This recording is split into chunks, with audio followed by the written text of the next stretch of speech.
هجایان نها پیوا سروکاتیا پارلمان کردستان دجلای دکتر ریواز فاق و هیتا خواندن دا خوازل رزداریت کن بلا کرم کتن.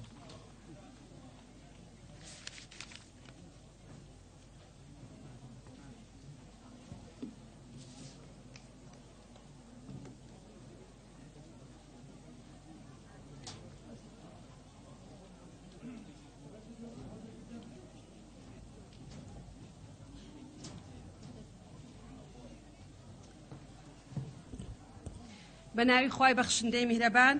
بەڕێز سەرۆکی هەرێم بەڕێز سەرۆکی حکوومەت بەڕێز جێگری سەرۆکی ئەنجومەنی نوێنەرانی عێراق بەڕێزان ئەندامانی پەرلەمان وەزیرە بەڕێزەکان دیپلۆماتکاران هەموو میوانە ئازیزەکان کە سوکاری سەربەرزی شەهیدان و ئەنفالکراوان ئەمڕۆ لێرە کۆ دەبینەوە بۆ یادکردنەوەی کارەساتی جەرگبڕی ئەنفالی بارزانیەکان کە ئامانج لێی سڕینەوە و پاکتاوکردنی گەلی کوردستان بوو گەلێک کە لە ڕێگەی پرۆسەی ئەنفالەوە هەوڵی سڕینەوەی ئیرادە و شوناسی چەندین ساڵەی درا لێرەوە بە ناوی خۆم و پەرلەمانی کوردستانەوە سەری ڕێز و نەوازش بۆ ڕۆحی بەرزەفڕی ئەنفالکراوانی بارزان و سەرجەم ناوچەکانی دیکەی هەرێمی کوردستان دادەنەوێنم. من وەکو ژنێکی لەدایک بووی گەرمیانی ئەنفالستان سەختە بۆم سەختە باس لە ڕووداوێکی وا جەرگبڕی دژ بە گەلەکەم و مرۆڤایەتی بکەم بەڵام باش تێدەگەم چەند گرانە کە بارزانی و گەرمیانی و خۆشناو یان تەنها کوردێک بیت و یادی ئەنفال بکەیتەوە. بەڕێزان شاڵاوی بەدناوی ئەنفال تەنها کارەساتێک نییە بۆ یادکردنەوە بەڵکو ڕۆژێکی مێژووی گرنگە کە دەبێت گوفتارەکانمان بەرامبەر بە خواست و داواڕەواکانی کە سوکاری ئەنفالکراوان و کوردستانیان بەگشتی بکەین بە کردار هاوکات بەرزڕاگرتن و بە زیندوهێشتنەوەی ئەم یادە هەر سێ سەرۆکایەتیەکەی هەرێمی کوردستان پابەند دەکا کە خزمەتکاری ڕاستەقینەی کە سوکاری ئەنفالکراوان بین و بەرپرسیارمان دەکا لە ئامادەبوونمان لە هەموو ئەو ناوچانەی کە کارەساتی ئەنفالی تێدا ئەنجام دراوە. تاوانی بەدناوی ئەنفال هەر بە تەنها سەرکردایەتی سیاسی کوردستان ناخاتە ژێر بەرپرسیارەتی بەڵکو سەرکردایەتی سیاسی عێراق وڵاتانی دراوسێ و تەواوی جیهان بەرپرسیار دەکا لە بەردەم دادگای ویژدان و مێژوو بۆ بەرگرتن لە دووبارەبوونەوەی تاوانی ئەنفال و هاوشێوە. هاوکات ئاماژە بە مادەی 132 دەستوری هەمیشەیی عێراقی فیدراڵ دەوڵەتی عێراق و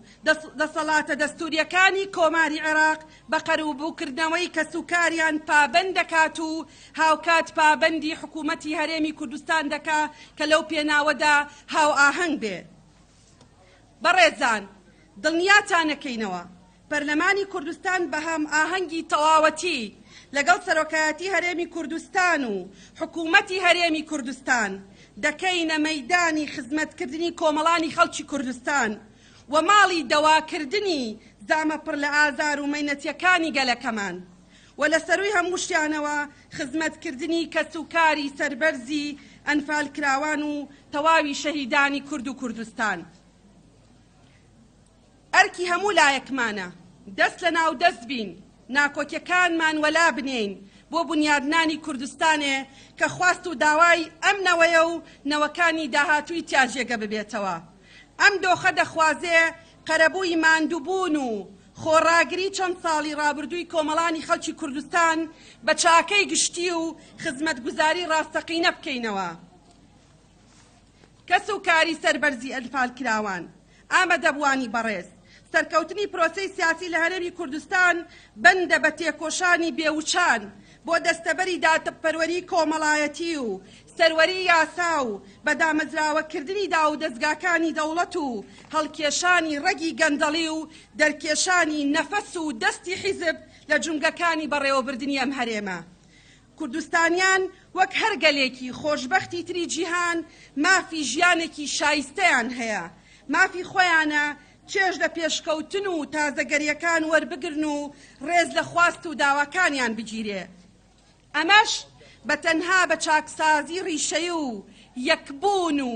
یەکدەنگی حیزبە کوردستانیەکان و هەم ئاهەنگی ڕاستەقینە لەگەڵ حکوومەتی ناوەندیە لە چوارچێوەی دەستوری عێراقی فیدراڵدا دەکرێت. بەڵام لە هەموو بارێکدا